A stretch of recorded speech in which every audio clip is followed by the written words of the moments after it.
আজ আমি অরেঞ্জ টি বানাবো। কী কী লাগবে দেখো। একটা কেটেল লাগবে, কমলা লেবু তো লাগবেই, আজওয়ান পাতা লাগবে, অরেঞ্জ অয়েল, কমলা লেবুর খোসা ছোট ছোট টুকরো করে নিতে হবে, একটু পাতিলেবুর টুকরো, দার্জিলিং টি, আর পারলে 2-4টে লবঙ্গ দিলে ভালো হয়। প্রথমেই পরিমাণ মতো জল কেটেলে ঢেলে নিলাম। এরপর গ্যাস অন করে কমলা লেবুর খোসাগুলোকে দিয়ে দিলাম এর মধ্যে।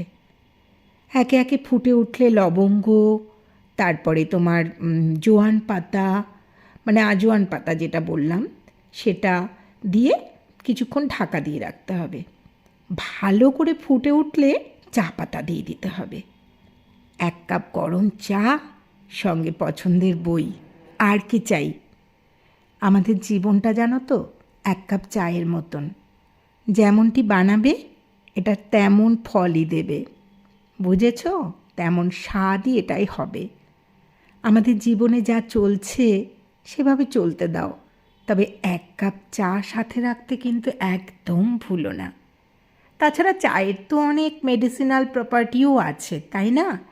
এই 1 কাপ চা মানুষকে অনেক ইমিউনিটি দেয়, তাই রোজ 1 কাপ চা কিন্তু চাই।